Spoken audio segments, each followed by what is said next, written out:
Thank you for your patience.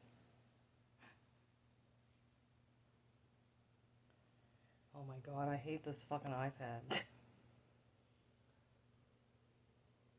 I'm aware. I'm aware that I complain too much. And I don't think my eyebrows look good. I told you what I did, right? It just looks weird. I mean, now that I'm drawing your attention to my eyebrows, you will notice that I mentioned yesterday I plucked a whole bunch of my eyebrow, right? So basically, like the part that curves down, I plucked that shit off. So if you look closely, you'll see that that's basically the eyebrow that I have left. I don't have that part. And you see, I drew the lines to go up because I wanted to make myself look a little meaner. I don't I don't think this looks right. I don't know. I didn't like think about it. I just did it and I don't think this looks right. Anyway, well, it is the way it is now. Like, it's done. Obviously, it will grow back eventually. Oh my god. And I didn't put on like concealer or foundation, so what you see is really me. I mean, I don't have to point it out to you, the flaws, but now I just put bronzer on my neck, so I feel like that does a better job of at least making my jawline more visible. Whereas if I don't do that, then the double chin will look more noticeable, I think. I watched this video interview about a guy in the CIA, or actually a former CIA agent. And I honestly feel kind of bad for him.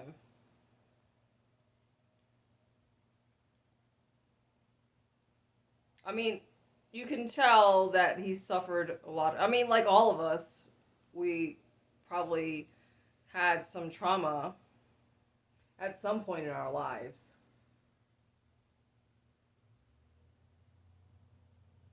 Whether it's from your family or partner, etc. Look, I don't like the angle of the iPad. What I did was I moved it down into the middle shelf. So I opened the middle shelf because it's resting all like three devices are resting on my three drawer shelf. I pulled the drawer out and then I closed it back with the tripod. Like it's a Gorilla Pod, so it's basically in my second drawer and it's not a good angle. But you could see the dolls that I have on the top of my shelf, right? Because you can see it from the Genius also. And I'm gonna donate this fucking thing. Look, one of the reasons why I have so much shit is because I also like to please my SDs because like some of them are really drawn to the color of blood. I wonder who they are. So yes, I have some vampires here, but yeah. They like the color red and maroon burgundy. So that's why I have this. But you know, everybody has different likes and different things that they would like as an offering. Look, this is a very expensive rock. It's actually a meteorite. I'm not even going to tell you how much it is. Now, if you look at the side, it's like silver colored, and this wider base. Well, this is what happens when you're constantly touching it. It dulls the color. Like, obviously, my oils got onto the meteorite. But yeah, this is like some random ass shit that I'll have lying around my house that's very expensive. But people, like, if you didn't know what the fuck it was, you wouldn't know that it's expensive. You know what I mean? Like, you kind of have to be a rock collector, a crystal lover, to know that this is an expensive rock. Anyway, another thing I want to explain is my feelings. Like, I feel guilty or negative feelings when I'm featuring, let's just say, a doll that I want to part with. Because here's the thing is, because everything has a cost, right? I keep saying space, energy, time, money, right? The dolls take up space. And I want to declutter. I want to lighten my load. But if I'm spending time with this doll on camera, then I'm not spending as much time with the people who are going to be remaining in my family, right? And I just have so much shit. Oh, yeah. Back to the CIA former agent guy. The reason why I feel kind of sorry for that guy is because, he was explaining, like, his relationship with his mom. Because his dad was not there. His dad died before he was born. And basically, he explained that when he was older, he got into a fight with his stepdad. And at one point, he asked his mom, "Who do you love more? Me, your son, or my stepfather?" And her response was that, of course, she loves her new husband more than her son because she chose her partner. Whereas with her son, she didn't get to choose him, and that she has to love him just because she's his mom. And that was like, wow. That makes me feel sorry for him, but at the same time, I can relate to this guy because I've told my mom that I feel like she hates me more than she loves me. That's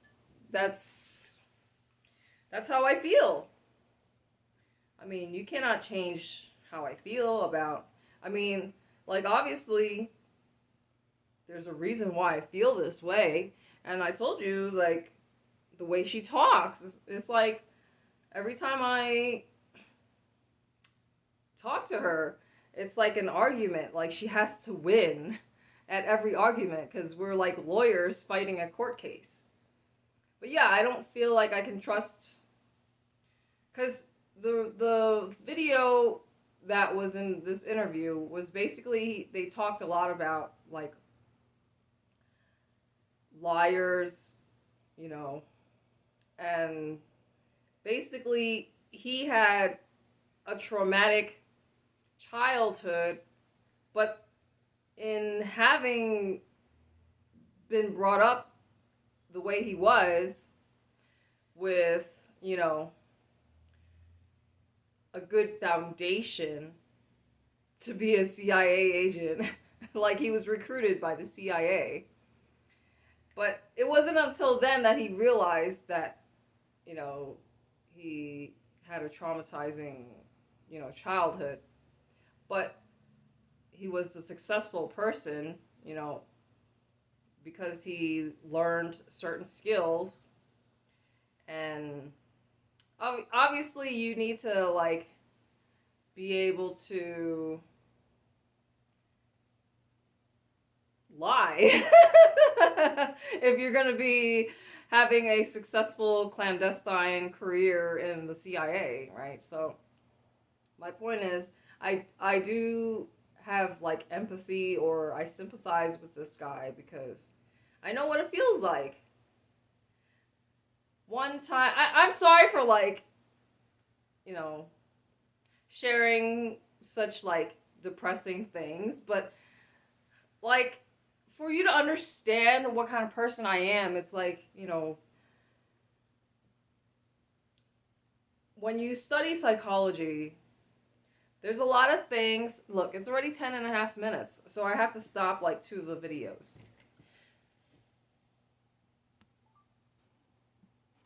I don't even know if like that will upload successfully.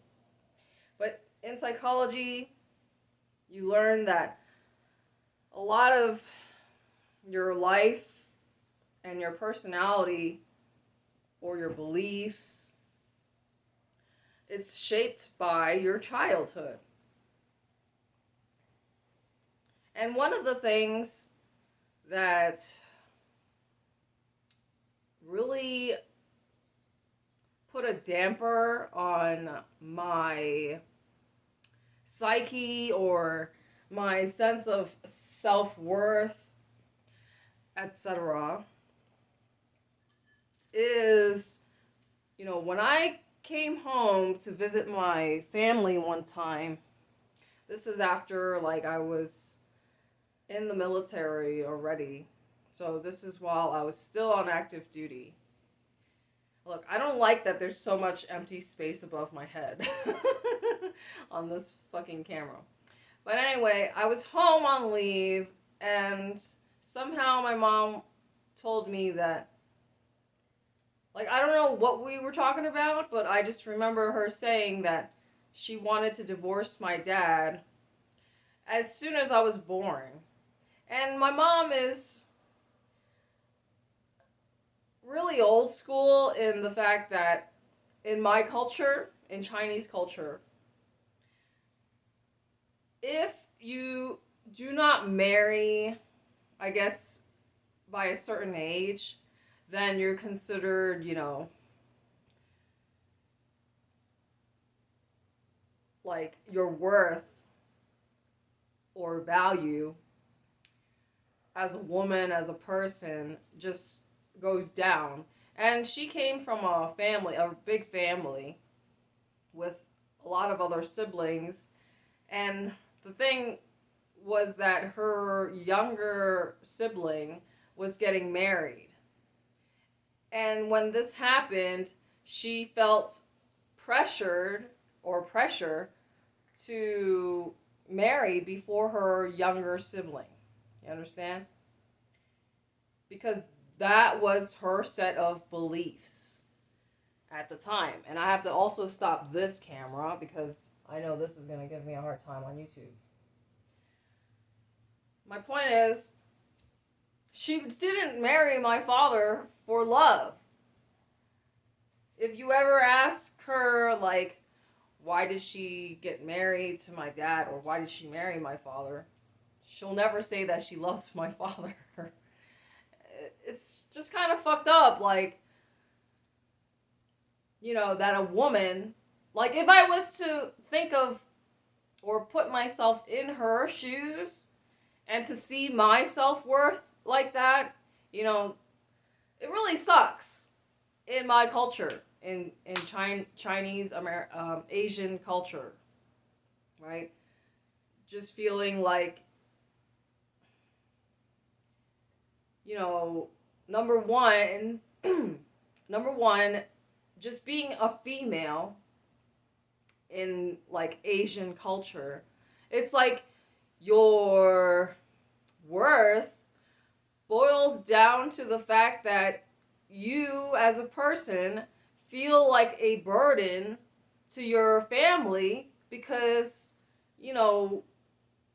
like, let's just say, for example, in Indian culture or like other cultures, you have the thing called the bride price, the dowry, right? I think it depends like what culture you're talking about, but like for the most part, I think it's like there's always it's a transaction, marriage. And in a lot of ways it still is, because you use marriage as a tool for social mobility. Anyway, my point is it's a transaction, and either the bride's family or the groom's family will, pay a price. And that, in my opinion, just having a price over your head, because like there's some, I saw some videos where like you could buy a bride, for a certain amount of money in different countries. It's just crazy, like, because that's like the olden times, but depending on where you are in the world, these customs and practices are still in use actively today, right? I mean, if I was to like look at my identity as a Chinese American, I guess you could say that I feel fortunate for having been born in America. Because, like, let's just say, for example, right now, my thoughts and beliefs or opinions about China and Hong Kong, like, China, they have really, well, aside from the whole communism and then like the one child policy and the, what do you call it? What the fuck is that? Social credit system, the surveillance all over China. And then, of course, I told you I don't trust anything that comes out of China because I saw like how they pump sewage waste out of the sewer and they somehow turn it into like cooking oil, and I'm just like, what the fuck? Like there's just so much crazy shit over there. I don't trust the Chinese people whatsoever. Even though that's like my ancestry, right? But yeah, I just cannot imagine, like, cuz if if a couple has a female baby and they want a boy, then more than likely what happens is they'll just fucking leave the baby girl for dead in the forest or some shit. Like that happens a lot. It's sad, but and now they have this problem where there's too many females or not enough or too many men, and they're unable to find a bride or whatever. Like this is what happens like when the government is just like controlling every aspect of your life. I think in what is it, North Korea, like you can only choose from like a certain menu of hairstyles. Can you imagine? That's just ridiculous.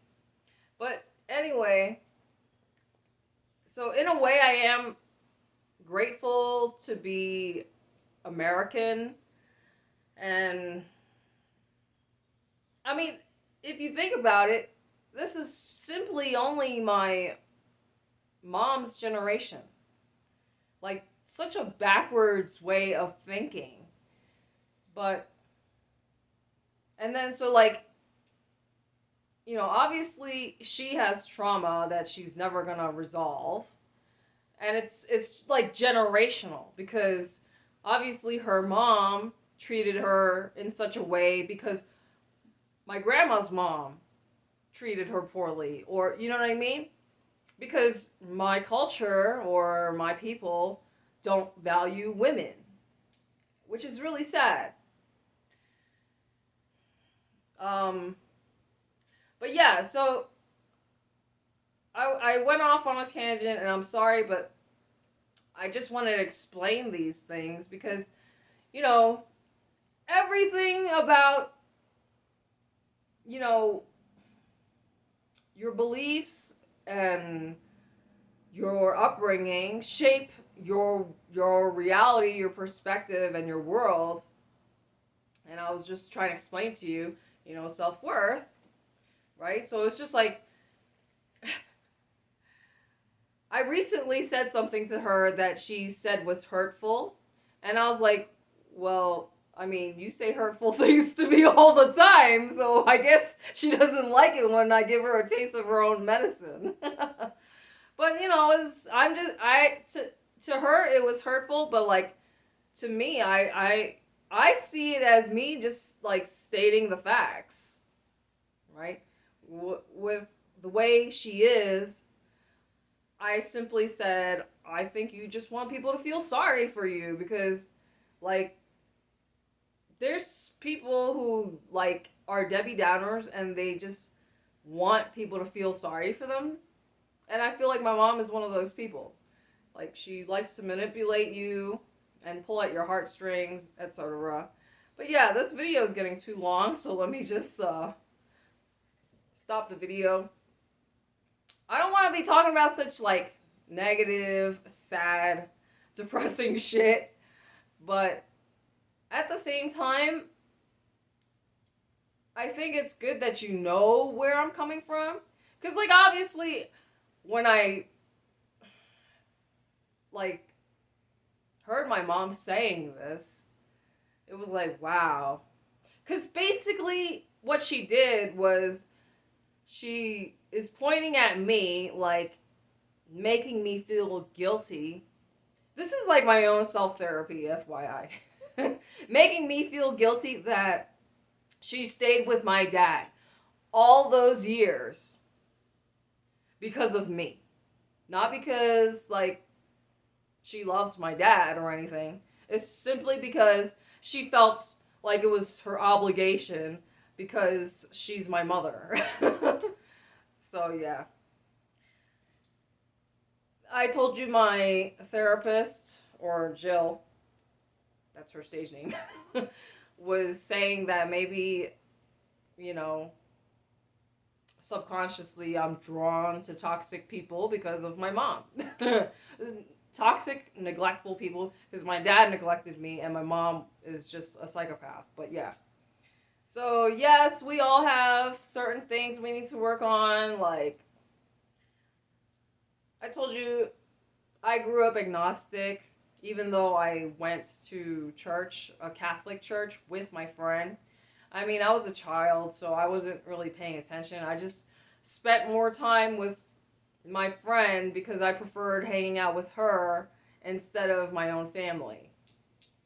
But now I have my own family.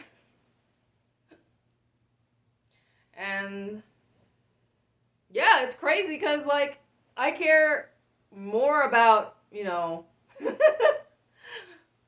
my material possessions and objects.